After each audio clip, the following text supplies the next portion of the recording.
turbulênciazinha, e isso muda um pouco, mas isso é passado para a sociedade como se fosse uma grande coisa. E a grande coisa que eu gostaria de saber é se o Brasil não estava correndo o risco de ter apagão energético. E nós estamos. Isso sim é que é um fundamento importante. Por quê? Porque as nossas indústrias podem ter problemas e diminuir a geração de emprego, de renda, de desenvolvermos. Isso significa que o Brasil vai começar a produzir, como está produzindo, energia muito mais cara, a partir do óleo. Por quê? Porque não cuidou na questão do gás, rendeu-se a Bolívia sem entender bem o que poderia passar, o que está passando, e não cuidou também das nossas hidrelétricas, uma economia limpa e boa. Então, o nosso Arnaldo Jardim, inclusive é importante isso, salientar, tem se revelado um excelente parlamentar, sabíamos que iria ser, mas particularmente nessa questão. É hoje uma autoridade dentro da Câmara dos Deputados nessa questão energética. Pela seriedade e por essa visão crítica que o PPS tem. Não tem medo de dizer essas coisas. Como eu dizia, dizer em São Paulo, dizer em Santa Catarina, Paraná, Rio Grande do Sul, até podemos dizer sem maior problema. Eu quero dizer a vocês que eu digo isso lá, no Nordeste. E precisa ter a coragem de dizer, porque senão, conversei com o Serra, o Serra tem uma grande preocupação. Você já imaginou se essa crise estourar no próximo governo? Nós temos que detoná-la agora. Se não acontecer neste governo ainda, mas que todo o povo brasileiro saiba que essa crise vai acontecer. E este governo é responsável por isso. Não tem que esperar que estoure lá e o povo brasileiro, na euforia de dizer que estamos no melhor dos mundos. Eu sou muito crítico. Nós não somos Alice para viver em país das mil maravilhas. Não é verdade. Há ganhos, é evidente.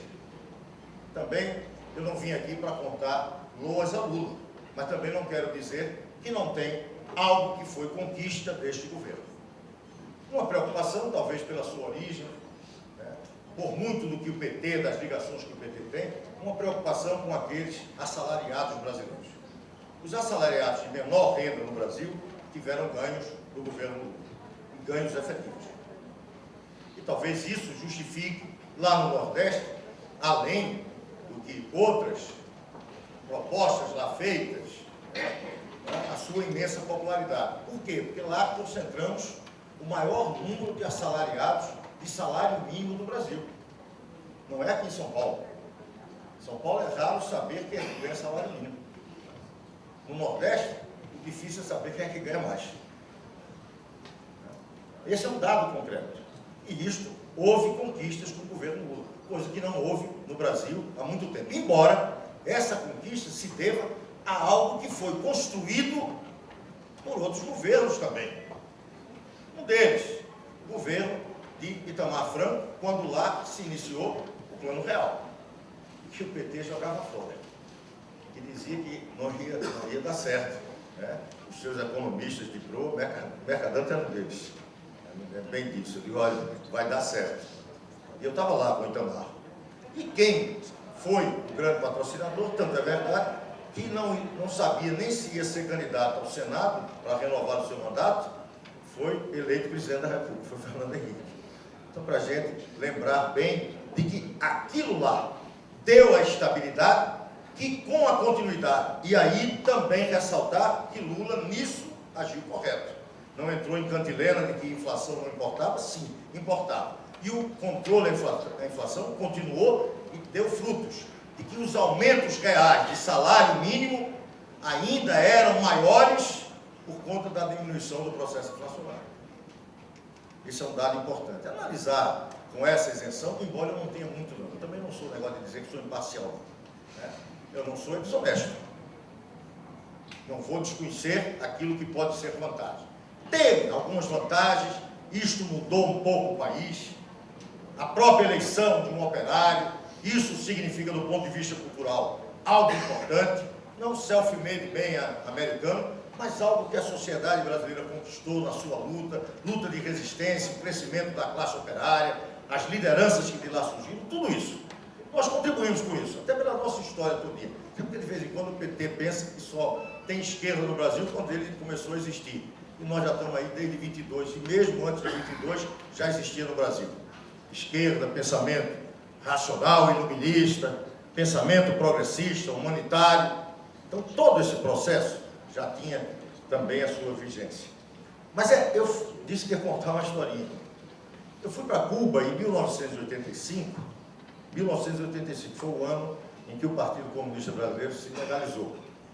E aí fomos legais para Cuba. Eu fui com Giocondo Dias e Zé Paulo Neto.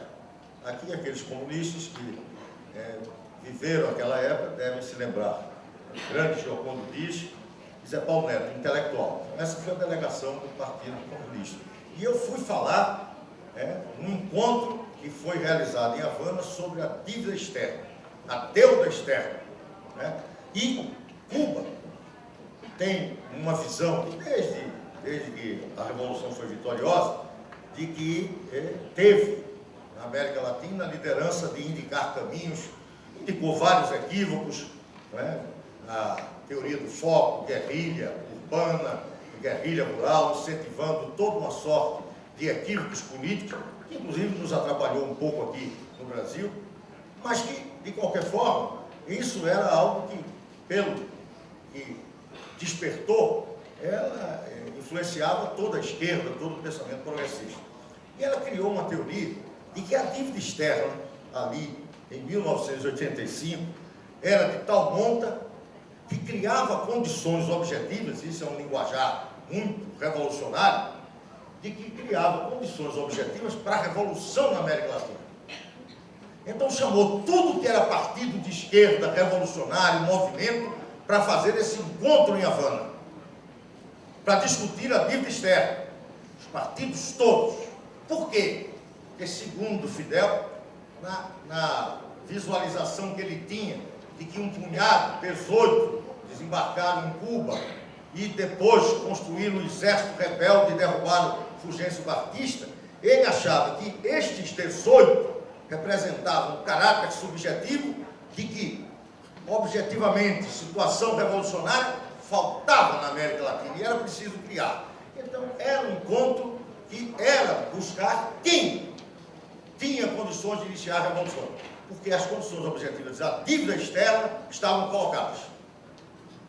Claro que o PT estava lá e com a sua política, moratória, não pagamento da dívida, e aqui no Brasil se refletiu, não sei se alguns de vocês assinaram, inclusive, um abaixo-assinado para o plebiscito do não pagamento da dívida externa. Não sei se alguns de vocês assinaram, mas o PT fez campanha várias vezes, e até recentemente, de auditoria da dívida e não pagamento. Tudo fruto um pouco daquela.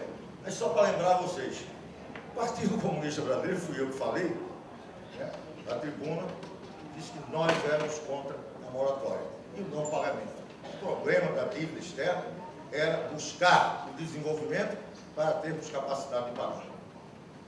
O que está acontecendo agora? Um mínimo de desenvolvimento, ninguém fala em dívida externa. Agora, há uma dívida preocupante no Brasil, que é a dívida interna.